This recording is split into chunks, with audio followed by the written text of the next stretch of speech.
Okay, good evening po mga kababayan. Nako, nakakainggit naman ng Amerika mga kababayan. Yes, may bago na silang pangulo ngayon na kahit matanda na pero very sharp pa rin, eloquent. Ang isang napansin ko po kay President Trump, pag nag-speech siya, yung parang wala siyang kopya eh. Parang yung spontaneous, parang maganda kasi, parang direct from the heart. Ano ba yun? Wala ba siyang copy? Kasi parang wala eh, parang talagang very natural na pagsasalita na parang nakikipag-usap lang.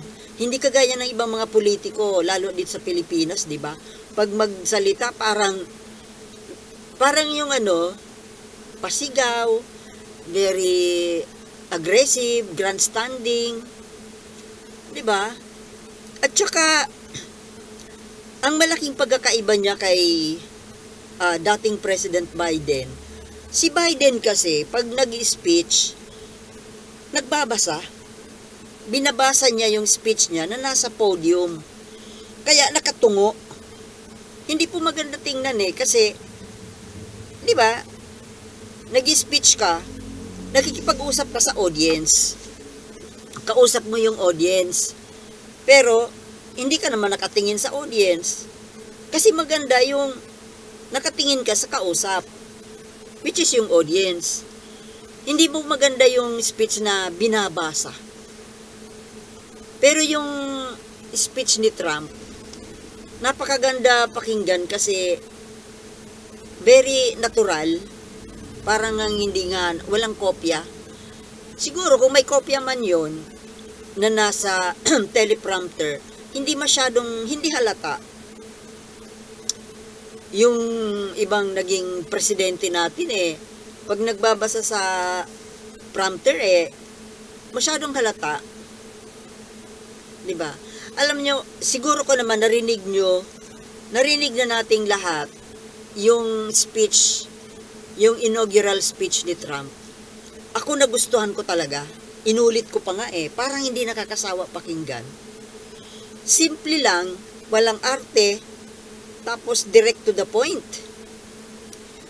Ang isang pinakang nagustuhan ko doon, yung sinabi niya na there are only two genders, male and female, na siguro ko ikinagalit ng LGBT, di ba? Pero alam nyo, panahon na rin para talagang may manindigan, isang leader na dapat manindigan, na talagang, ako mismo ayaw ko nun Imagine,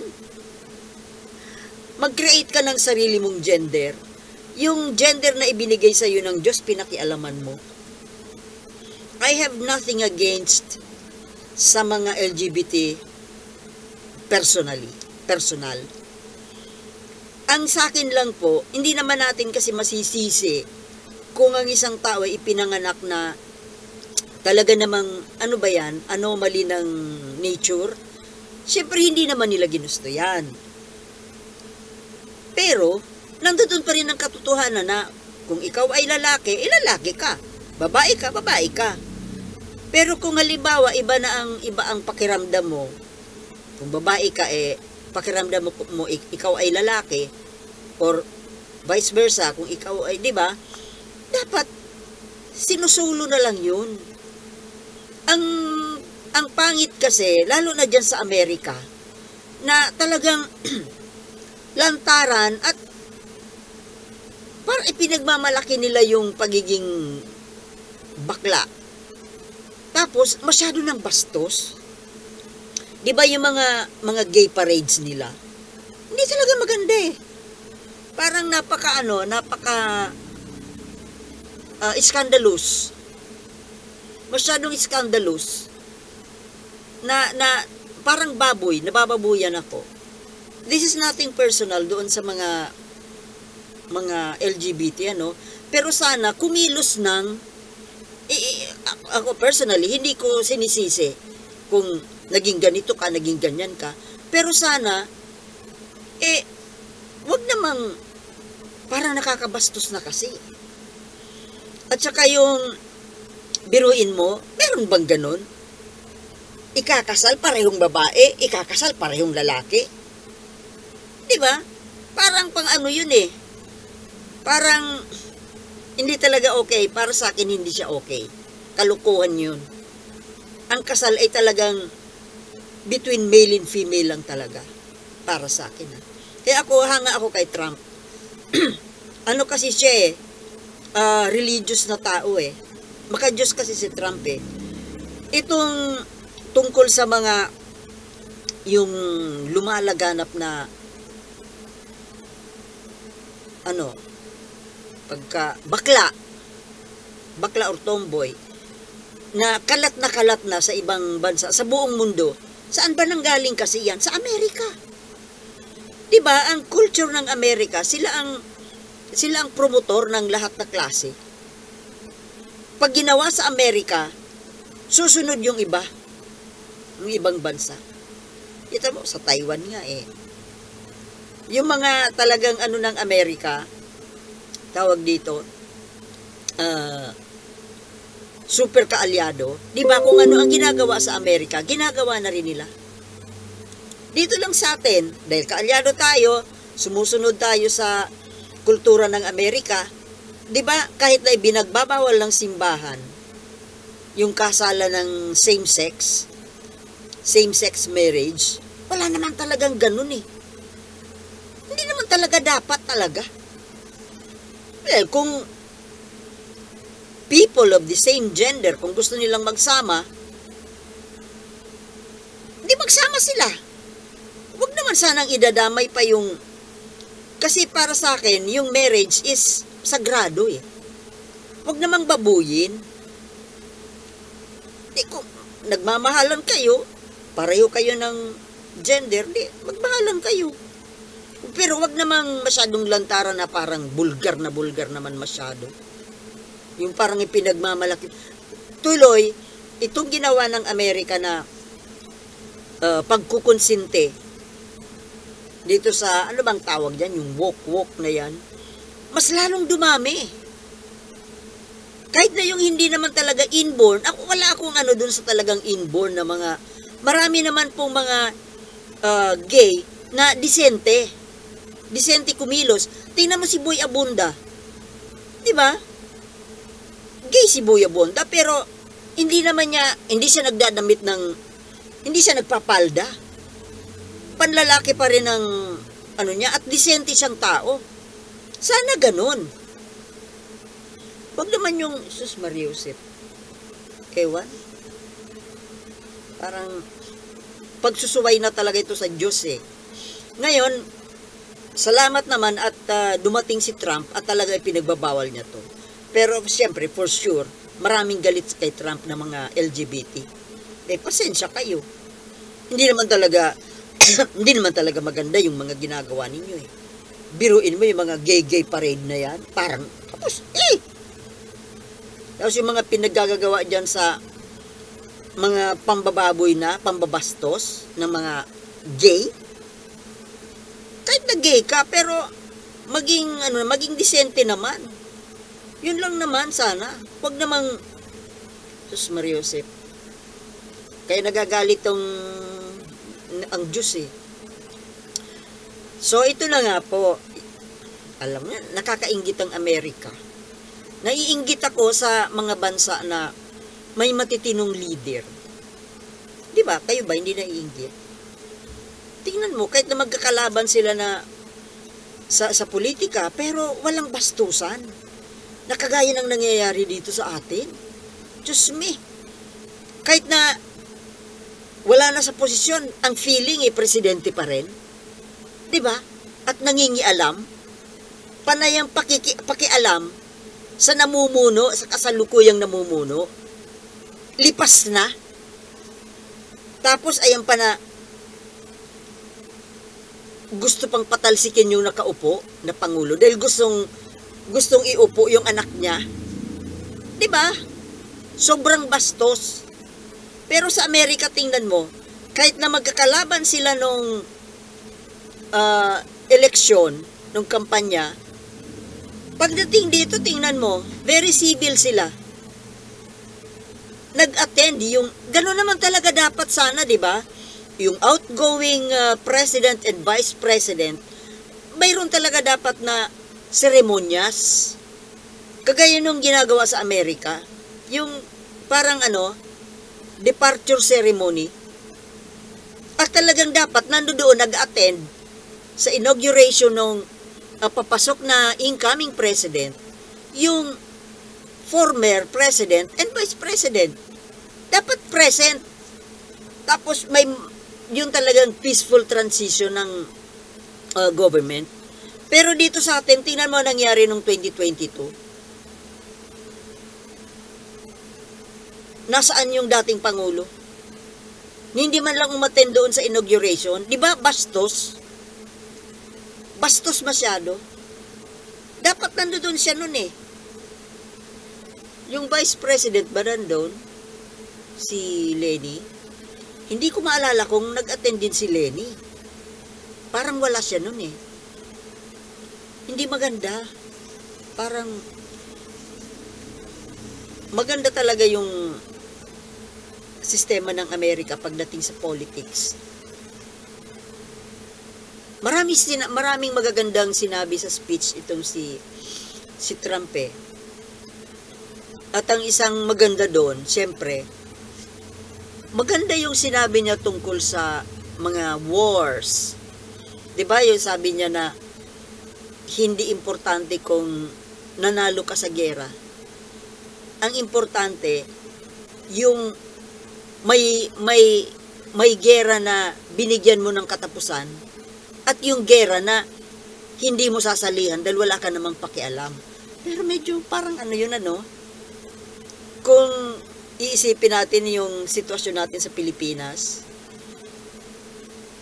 baka hindi makialam si Trump sa gulo natin with China. Pero hindi kasi narinig na natin yung speech ni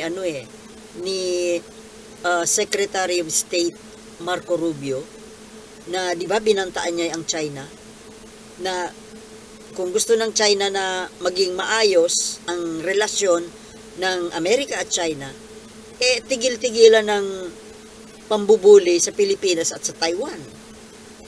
Kaya medyo nakaka-inspire, nakakagaan ng kalooban na mukhang hindi naman talaga tayo pababayaan ng Amerika. Kasi, syempre, importante tayo sa Amerika eh. Importante ang Pilipinas sa Amerika, para sa Amerika. Kaya dapat lang na alalayan nila tayo. Hindi naman yata siguro gugustuhin ng Amerika na masakop tayo ng China, di ba? Yung Pilipinas at saka Taiwan. Kasi, sila ang delikado. Di ba? Pag halimbawang nasakop ng China ang Taiwan at saka Pilipinas, o di butas na, libre ng pumasok ang China sa Pasipiko at sa kabilang coast ng Pacific, Amerika na. Napakadali na silang lusubin ng China kung gugustuhin. Dahil nasa kabilang, kaya nga importante tayo yung mula sa Japan, Taiwan, Pilipinas, pababa hanggang Australia. Importante tayo sa mga Western, lalo sa Amerika. Dahil tayo yung pangharang eh. Tayo yung parang bakod ng, ano ba yung, hindi, yung bakod na barbed wire. Parang tayo yung bakod na nakaharang para hindi makapasok ang China, tumawid ng Pacific Ocean, at papuntang Amerika. Kasi pag nagkaganon, delikado ang Amerika talaga. Kaya kailangang ingatan tayo ng Amerika. Kaya nga kinaibigan nila ang Japan. 'Di ba? Kinaibigan nila yung Japan. Ginawang kaalyado. At pati itong Taiwan, kailangan nilang alagaan at suportahan kasi Sa totoo lang, ang Taiwan is probinsya naman talaga ng China. Eh di siyempre, butas yan eh. Butas, lagusan, patawid ng Pacific Ocean. Okay, mga kababayan, basta maganda po. Natutuwa ako para sa Amerika. Hindi lang para sa Amerika, kundi para din sa atin at para sa buong mundo. Kasi, itong pagbabalik ni Trump bilang Pangulo, maraming magbabago sa Amerika. And not only Amerika, but buong mundo. Dahil nga po, ang Amerika is tinitingala ng buong mundo. Dahil Amerika ang leader ng lahat ng bansa sa buong mundo. Pati sa kultura, kinokopya, ginagaya. Tingnan mo lang sa mga pananamit, saan ba galing yung mga blue jeans, t-shirts? Sa Amerika galing yan. Oh, lahat na ng lahi nagsusuot niyan eh. Kung ano ang nangyayari sa Amerika, more or less, gagayahin ng buong mundo. From fashion, pagkain, pelikula, music, technology, everything. Kultura, lahat. Tingnan mo na lang sa music na lang. 'Di ba? Mga American singers, musicians, pinapatronize ng buong mundo. Kaya ito po, kaya nga yung isang pangit din na nangyari, yung ginawa ng mga Democrats na sobrang freedom, sobrang liberty, to the point na pati yung mga gay parade pinayagan, mga same-sex marriages, ginaya na tuloy ng ibang bansa. Yun ang isang pangit. Pero ngayon, na bumalik si Trump, magiging maganda na po ang takbo. Takbo ng Amerika, takbo ng pamumuhay sa Amerika, kultura, yung ibabalik niya yung manufacturing. Kasi nung yung mga Democrats ang namayagpag, di ba? Yung naglipatan yung mga negosyanteng, mga factories, nagsipuntahan ng China. O di, nawala ng trabaho yung mga Amerikano. Yung mga workers, mga American workers, naghirap sila. Kasi ipinagsasara yung mga factories. Kaya yumaman yung China. O ngayon, parang nag-boomerang din ngayon sa Amerika. Dahil yumaman ng gusto yung China. Nawala ng hanap buhay yung mga citizens ng Amerika. Pero ngayon, sa gagawin ni Trump, kaya gustong-gusto nila si Trump eh. Practical ang style niya eh. Walang masyadong politics, kundi he's more on economy, ikabubuhay. At ayaw niya makipaggera, di ba? Ayaw niya ng gera. Gusto niya negosyo, hanap buhay. Ganun naman talaga dapat eh. Di ba? Tingnan mo, yung mga dating presidente, di ba kaaway nila yung Russia? Pero nung si Trump na yung umupo, di ba naging kaibigan niya si Putin? Oh, kaya kung kaibigan mo yung presidente ng bansa na dating kalaban, more or less maiiwasan yung gera. Oh, Trump even went to North Korea. Kinaibigan niya yung diktador ng North Korea, si Kim Jong-un. Kaya itong pagbabalik ni Trump, magiging peaceful ang mundo natin. Magiging peaceful in terms of conflicts, and economy-wise, magiging maganda. Kung maganda ang economy sa Amerika, most probably magiging maganda rin ang economy sa iba, especially sa atin.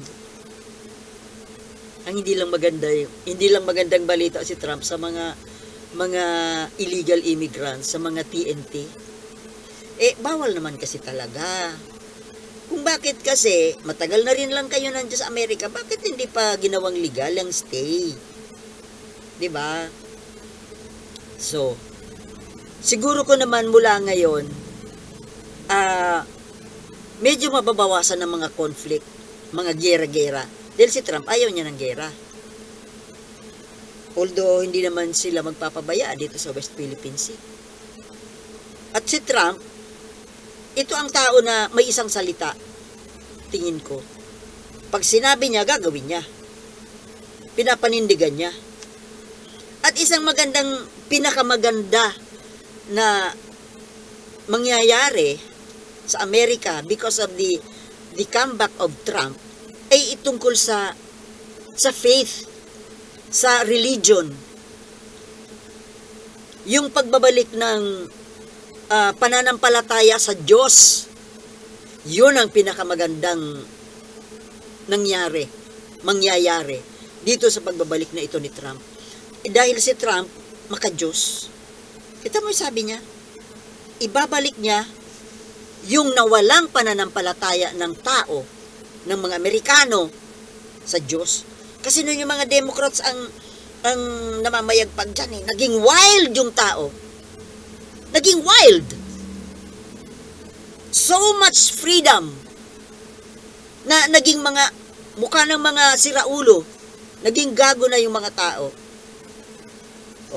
Obserbahan natin, ako natutuwa ako na si Trump ang naging Pangulo. Biruin mo, yung mga past presidents, hindi ko sure kung sa pag-take ng oath, gumamit sila ng Bible. Yun ang inabangan ko dito kay Trump gumamit sila ng Bible. Nakapatong yung kamay sa Bible. Di ba? Yung hawak ni, sabi ko parang hindi ko nakikita yung Bible. Kaya lang, nung nakita ko na nakatayo si First Lady, Melania Trump, siya pala yung may hawak ng Bible. At pati doon sa Vice President, nung mag-oath din siya, nakapatong din yung kamay sa Bible. At yan ang isang pinakamagandang mangyayari sa Amerika. Itong pagpapalit ng Pangulo. Ngayon na si Trump na ang Pangulo. Dahil isang rule yata ni Trump na every time sa mga events, mga gatherings, ay hindi mawawala yung pagdadasal. Di ba nyo sa kuwan? Nagkaroon ng moment of silence Kung dito sa atin yun, mayroong magdadasal. Mayroong maglilid ng prayer. Pero doon wala. Basta, nakayuko lang sila, nakatahimik lang. So, nag-pray sila. Yun ang magandang, para sa akin, yun ang pinakamaganda na mangyayari dito sa pagbabalik na ito ni Trump. Ang pagbabalik ng pananampalataya. Dahil sa mga nakaraan, parang naging, di ba, ito nga nangyayari sa LA, di ba? Yung tinatawag nila na godless town. Na napaka-ironic, no? Los Angeles, City of Angels. Pero very ironic na yung patuloy ang godless town. Pero mag-iiba na po ngayon yan. Kaya ako excited ako dito sa Trump administration na ito. Obserbahan natin kung talagang magiging popular ulit yung pananampalataya sa Diyos. Di ba mga kababayan, maganda to. Maganda itong nangyari ito sa Amerika. At kung ano ang nangyayari sa Amerika, mangyayari din sa ibang bansa dahil sumusunod, dahil naiimpluwensyahan ng Amerika yung ibang bansa, yung buong mundo. Kaya maganda po yan. Maganda yan. Kaya ako bilib ako dito kay Trump Kahit na maraming ayaw dito, medyo bastos din minsan ng bunganga, bastos sa babae, pero sa kabuuan, at least, mas better siya doon sa mga ibang nakaraang Pangulo. So, congratulations, America.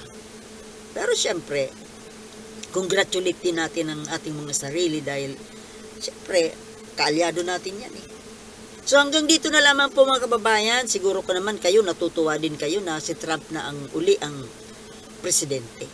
Sana nga kung maging maganda talaga yung pamamalakad niya at maging ma-re-elect ulit siya, di ba? Maganda. Pero ewan natin. So hanggang dito na lamang po mga kababayan. Mag-celebrate po tayo dahil magiging maganda ang mangyayari sa leader ng mundo, which is America, USA. Okay? So, maraming salamat po sa panunood. Nagkita-kita po tayong muli. Mahalin po natin ang ating bayan dahil ito lamang po ang nag-iisa nating tahanan. Sana makagayo tayo sa Amerika. Diba? So, gano'n na lang. Peace.